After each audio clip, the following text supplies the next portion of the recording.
Monsieur le ministre. Bonjour, monsieur le journaliste. L'entretien de ce jour sera axé sur la période démocratique. En quelle année a eu lieu la conférence nationale au Bénin et à quel endroit cette conférence nationale s'est tenue? Merci, monsieur le journaliste. La conférence nationale s'est tenue effectivement à Cotonou du 19 février au 28 février 1990. La conférence nationale, comme tout phénomène biologique, sociologique, n'est pas le fruit d'une génération spontanée, contrairement à ce que certains pensent. C'est toujours le fruit d'une évolution interne. C'est dans le ventre de l'ancien que naît le nouveau. S'éclot, se développe et aussi vient à mourir pour donner place à quelque chose de nouveau. La conférence nationale qui fut, selon moi, j'aime toujours le répéter, l'une des grandes révolutions sociales du monde sans effusion de sang. Allah Akbar. Il faut le souligner. C'est quoi une révolution? C'est un changement radical, brusque. Souvent, cela s'opère dans la violence, avec effusion de sang. Ce ne fut pas le cas au Bénin en février 1990. Alors cette marque de la marche de notre peuple, de la sociologie de notre peuple doit être préservée, vantée et promue pour des siècles et des siècles. Comment réussir des changements radicaux sans effusion de sang? Parce que le 26 octobre aussi, il n'y eut pas d'effusion de sang. La révolution d'octobre qui s'est opérée, donc on appelle le 26 octobre 1972 vers 15 heures, c'est passé sans effusion de sang. Donc c'est un héritage qu'il faut préserver. Je le dis pourquoi? Parce qu'aujourd'hui aussi, nous sommes en situation. Et nous devons être forts de cet héritage-là pour trouver encore une solution pour une sortie pacifique de la crise que nous vivons actuellement. Donc, je dis, en biologie comme en sociologie, il n'y a pas de génération spontanée. Quelque chose vient toujours de quelque part. Dans la première partie de nos échanges, je vous ai parlé donc qu'on appelle de mon appel du 4 décembre 1982. Appel par lequel je lançais l'idée de la conférence nationale. Et ce, à l'occasion du bilan des 10 ans de révolution. Effectivement, c'est cet appel-là qui a mûri dans le sein même du régime du parti unique du PRPB, parce qu'il y a des gens comme moi qui pensaient qu'il faut trouver déjà une sortie qu'on appelle de la crise qui a commencé par s'accumuler d'abord politique, ensuite économique et même sociale. Parce qu'on a dit, on n'est pas jusqu'à dire que certaines femmes sont obligées de se prostituer pour pouvoir manger qu'on appelle à la maison. Parce qu'il y avait des arriérés de salaire. Donc c'était vraiment une crise profonde qui pouvait dégénérer dans la violence, dans la guerre civile. Pour preuve, le 16 janvier. Si le 16 janvier avait prospéré pour quelques jours, on aurait connu une guerre civile dans notre pays. Mais grâce à Dieu, notre peuple s'est levé comme un seul homme et a arrêté net ce virus de la violence en mettant en déroute les mercenaires. Parce que si les mercenaires s'installaient, les deux camps allaient s'affronter, on ne sait pas pour combien de temps.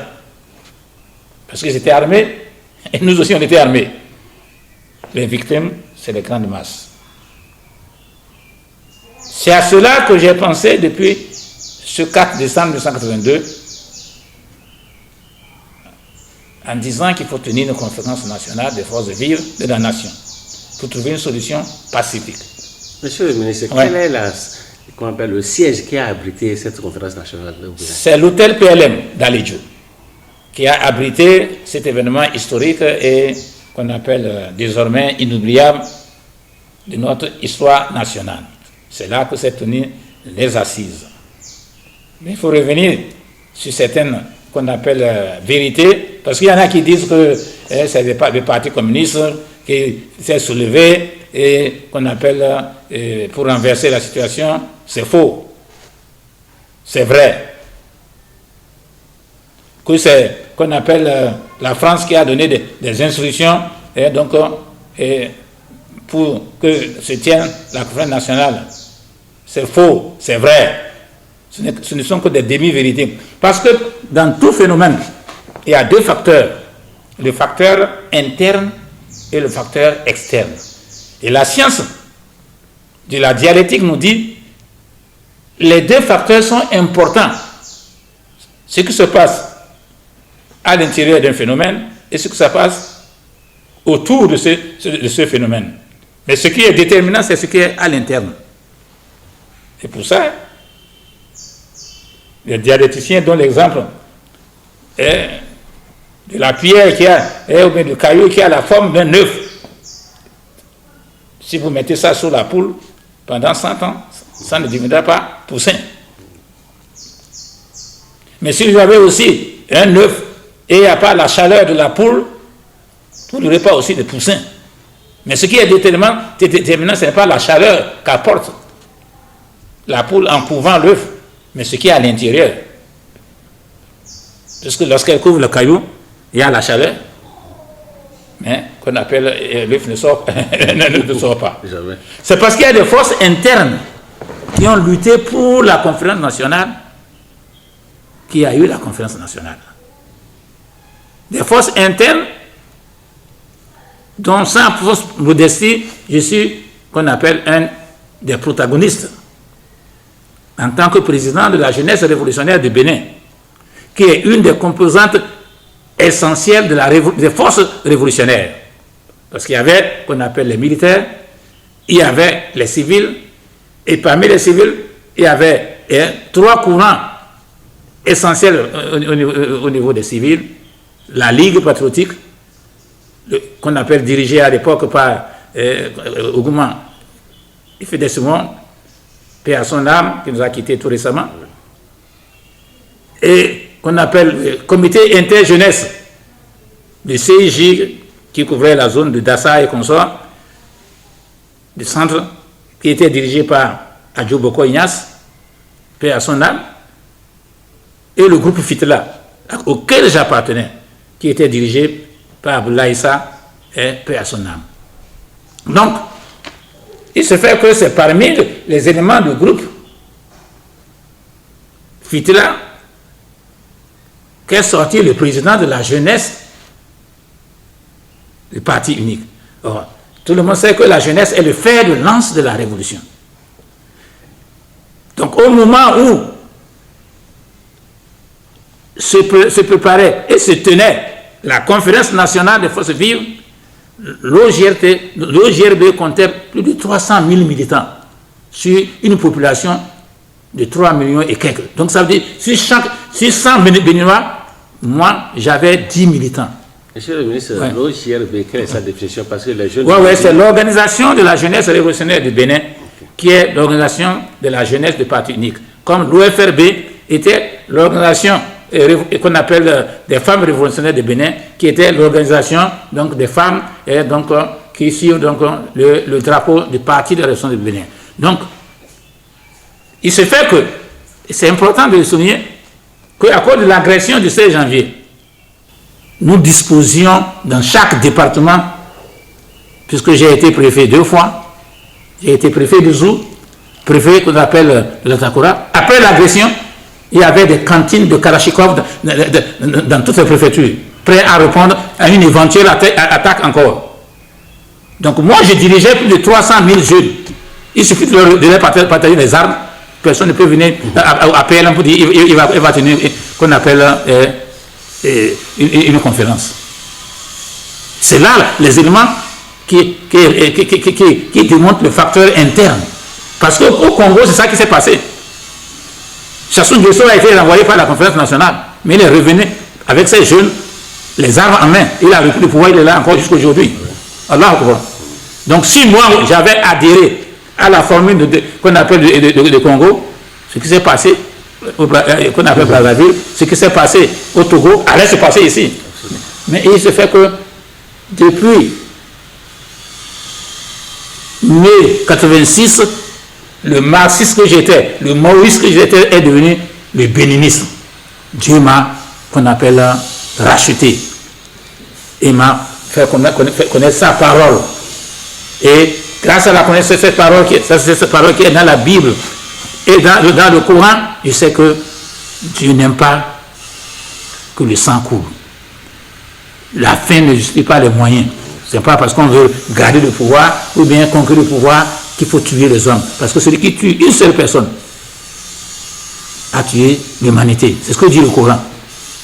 Et la Bible dit que l'homme a été créé à l'image de Dieu. Et quiconque tue une seule personne qui n'a pas été meurtrière auparavant, c'est comme s'il a tué Dieu.